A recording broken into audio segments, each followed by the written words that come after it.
Why, hello there, ladies and gentlemen, boys and girls, children of all ages. My name is Mr. Dogboat333, and welcome back to Hearts of Iron 4, The New Order, The Ruin, as the United Kingdom. Well, last time we were here together, what exactly did we do? We started to figure out what exactly our problem was, and figure out what the interests of our benefactors are. Now we're going to start going down these respective trees and just kind of take it from there.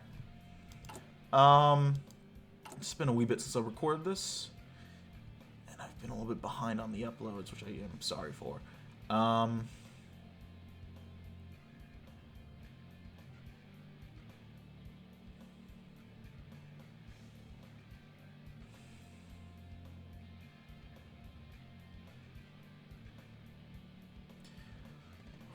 Well, we got some stuff going on here still. It's not horrible thus far, but it could get horrible. So, we'll keep an eye out. Meanwhile, we'll keep on going ahead.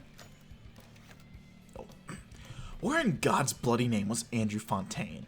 Domville had paced his office irritably, waiting for the Home Secretary's arrival, rearranged the papers on his desk, sent for tea, and read every seemingly interminable report Philby had sent him.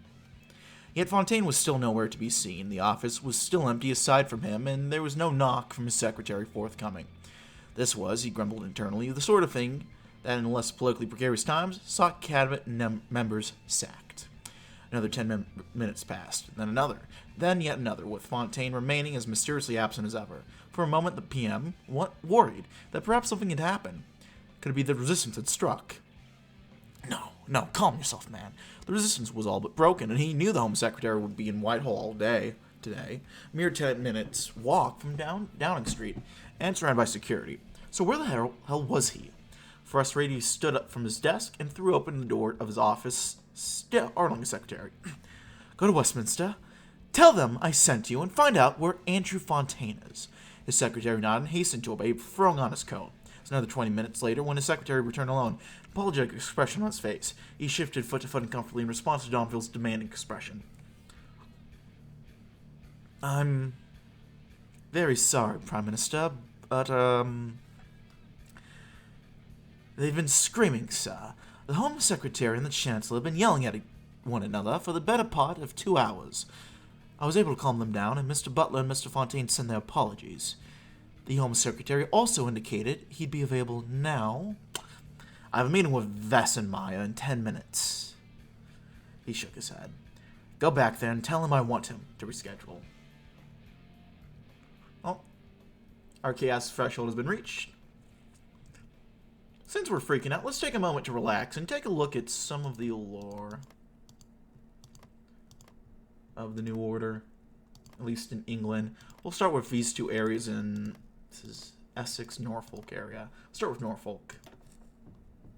Home to the Senni tribe in ancient days, Norwich is no stranger to uprisings against cruel foreign conquerors. When the Romans stormed Boudicca's kingdom and had her flogged, she led the Britons in rebellion against the invader and stood against their invading legions. Tragically, Norwich's resistance would end just as Boudicca's had, in fire.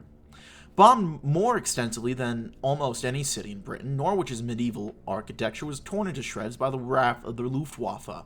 Taking advantage of a pre-existing redevelopment plan, much of the city was rebuilt into vast complexes by the new government in London, with Norwich's century-old architecture torn down without sentiment. The new and unexpected housing had an unexpected consequence for the government in London. With so many towns abandoned and rotting by England's decay, Norwich has become something of a site of pilgrimage for those discontent with the iron hand England has found itself under. That's rough. Let's check out Essex. Wow, they're Southend-on-Sea. SOS, funny. Or maybe not funny. Once the south end of a village named Prittlewell, Southend was merely the site of the huts of a few poor fishermen until landowners sold off the land on either street, or was to become Southend's High Street. Hotels and vacation places were rendered accessible by stagecoach from London. Their development was accelerated by the arrival of the railways and the visit of Princess Caroline. In the 1800s, the Clifford development and the Southend Pier, even today the world's largest pleasure pier, were built, attracting countless summer tourists. But this is all a thing of the past. The South-on-Sea, that was once a thriving holiday seaside town, is now rendered hollow by the economic misery of recent years. Many places that thrived before the war have simply been abandoned for lack of care. Well, that's unfortunate. But we'll just have to move on.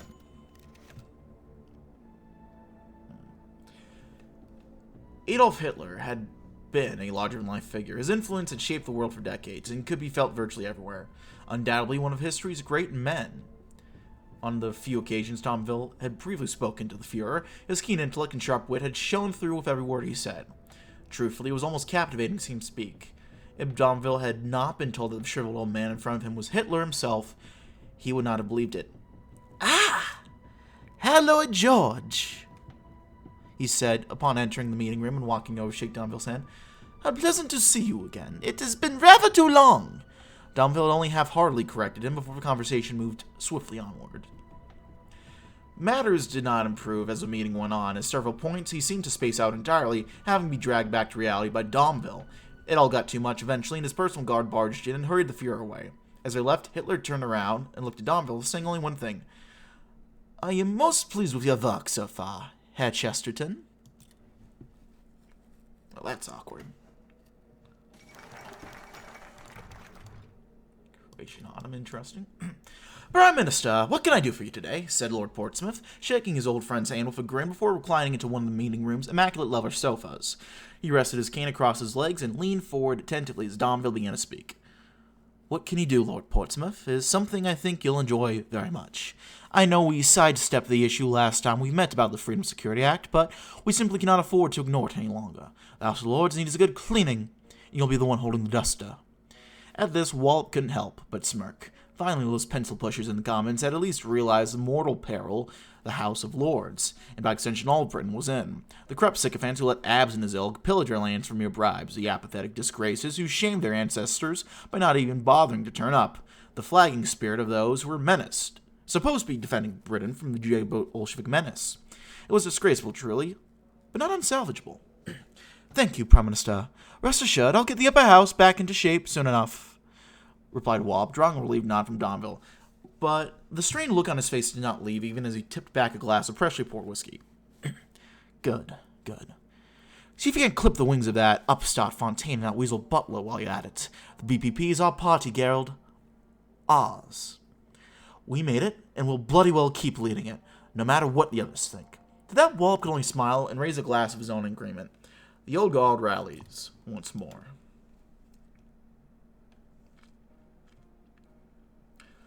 Let's work on an England's green and pleasant land. When the English countryside comes to mind, one is immediately overwhelmed with the imagery of green rolling hills, of a soft, gentle breeze blowing softly as the sun hovers gently over the dutiful workers tilling the land. It is one of the great natural beauties of the world and one of our greatest treasures. Unfortunately, there are those men who have taken the countryside for granted. These men have prioritized the coin overall, callously poison the land, building sprawling factories, housing across once beautiful land, and this is to say nothing of the damage wrought by the bombings. Thankfully, there are many in the government who are both conscientious of nature's importance and willing to defend it. Wallop himself was one of the founding members of the Organicist Kinship for Husbandry during the war. It was here that he met several dedicated men and women who shared the belief that Britain's natural beauty must be protected. It would perhaps be prudent to meet with the current leadership of the group, Wolf Gardiner. Conversations with him are always illuminating. Very well. I need to check Workshop of the World National. Okay, so southeast. Here's the southeast.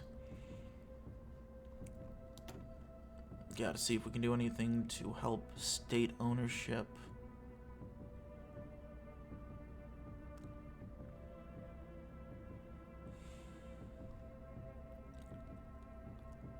And try reducing corporate ownership.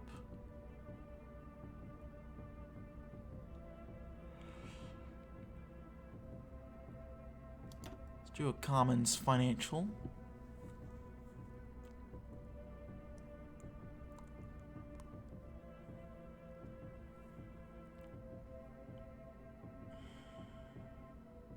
Don't get much in the way from Volkswagen.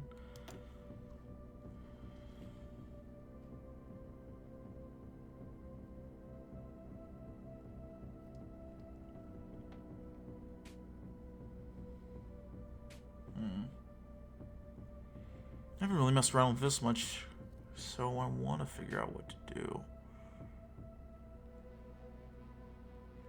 Change corporate ownership here by... I'll increase Volkswagen.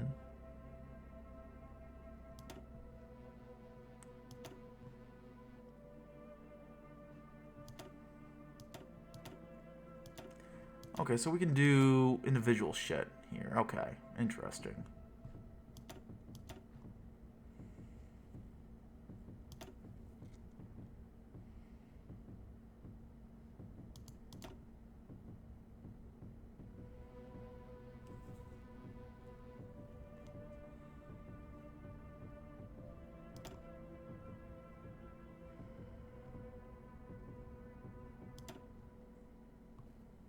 Working on that.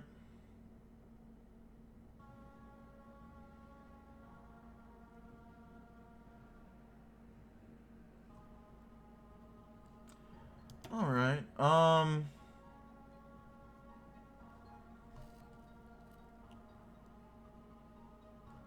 Let's see if we can do something in Scotland or maybe Wales.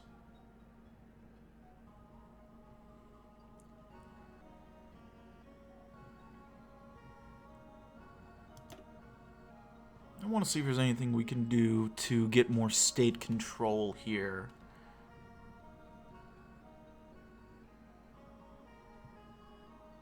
We need to get working on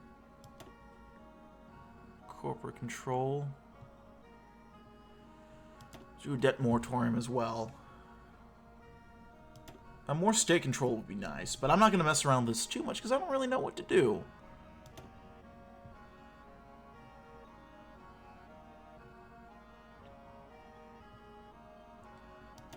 Although we could use more corporate influence in London, apparently.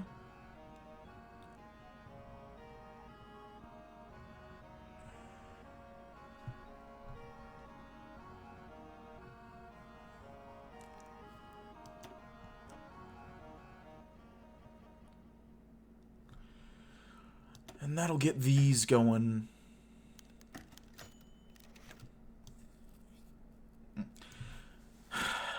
Are you enjoying the tea, Herr Domville? Martin Bormann asks, sitting rather rigidly in front of Domville. He sipped it lightly. Not too cold, but definitely not as warm as useful. Delightful, thank you, Party Councillor. Where'd you get it? From India, I believe. Although, as far as I know, it made quite the journey to reach us here in Germania. It came from a third-party supplier, you see. Domville nodded, pretending that either of them truly cared about the tea. A moment of silence passed before Bormann spoke up. You would have noticed when he spoke with Zafir that he was distracted. Domville almost spat out his tea for how blunt the party minister was. He once again nodded, this time more hesitantly. Is this a cause for concern? Bormann shook his head vigorously. There's no illness enough that Zafir cannot overcome, rest assured. Nonetheless, I understand that your discussion could not be fully completed. Therefore, I'm here to continue the discussion in this stead. Is that clear? Domville briefly mused as to whether Hitler had specifically requested that it was Bormann who met with him, or whether he was simply decided that would be. That would be fine. Thank you, he said, putting his cup down. Bormann nodded affirmingly.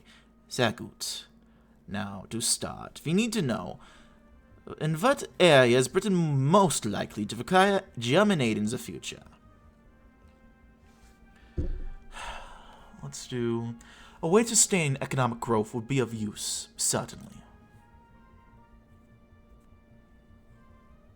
And then we need more AG influence in London? Okay.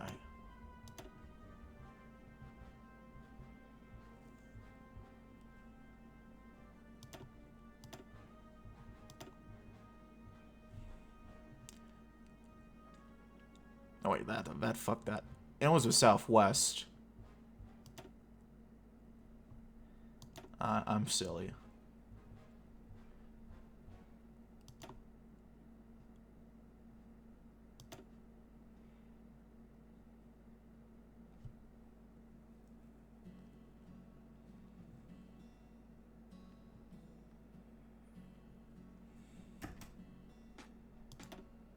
Well, we got the Severn Barrage coming along more. at least. Although we really need to get state ownership up in the southeast.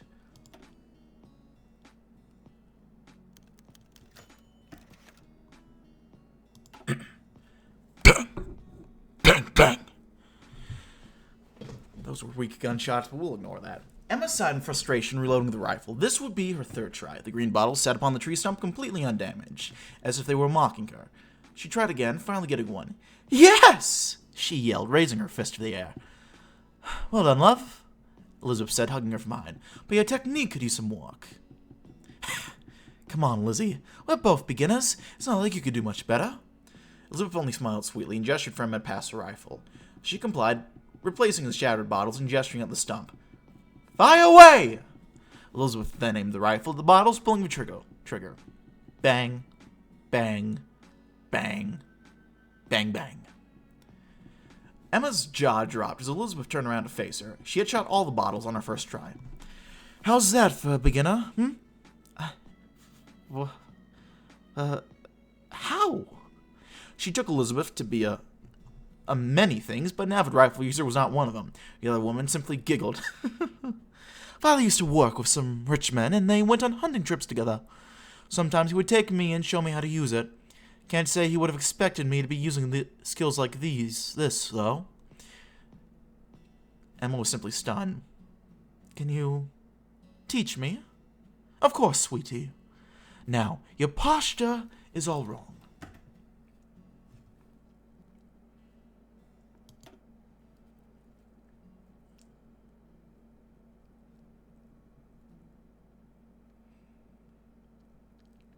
Well, this would improve our poverty rate. That would be good. Well, Rolf Gardner was many things, mused Garrett Wallop, a brother in the English mystery who had followed him to the English array after they'd split.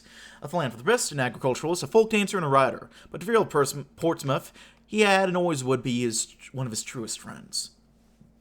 It was all too fitting, then, that when he needed advice on the troubled state of Britain, he could turn to the same friend who had hosted him here so often. As the car pulled into a small estate at Springhead, he couldn't help but smile a little at the familiar face waiting outside to greet him. Gerald! Gardner cried with delight, giving his hand a firm shake. Please, come in. Maribel will be overjoyed to see you. How have you been, old bean? I hope London hasn't been treating you too poorly. Wallop chuckled. Oh, well, as well as it can, with the company one's forced to keep there. Though it certainly seems that they've treated the country poorly. To tell the truth, I came as much for your advice as anything. His friend nodded, suddenly sobered. I was hoping you'd say so. You must have seen Aunt Magna as you drove in? Wallop nodded. Half the houses are in disrepair. London's completely forgotten parishes like it in favor of the urban cities. Sometimes, Gerald, I feel like you're the only one there who truly cares and focuses on the right things. So just Douglas's theories. Gardner had always been passionate about the subject, recalled the Earl, and in truth, social credit had made a great deal of sense for him as well. Had been practical, he might have pushed for it further, but with Arthur's downfall, the time had never seemed quite right. It's the only way, old friend, insisted Gardner fervently. He believed that once more than anything, it could be the key to England's salvation. Wallop hummed, deep in thought. Perhaps there's some truth to his friend's old words. Perhaps so. We might find that out soon enough. But anyhow, I'm going to go ahead and leave it there. Thank you so much for watching, my friends. If you like this video, leave a like. If not, feel free to dislike. If you want to see more of this content in the future, hit the sub button for uploads weekdays as well as occasionally Saturdays. If you have any comments, feedback, concerns, anything sort, leave in the comment section below. I read all the comments I get, and I appreciate any all feedback you might have for me. Check out my various links down in the description box below. And that's really been it for now, my friends. I thank you all for watching. My name has been Mr. Dogboat333. I thank you all for watching, and I will see you all next time. Bye-bye now.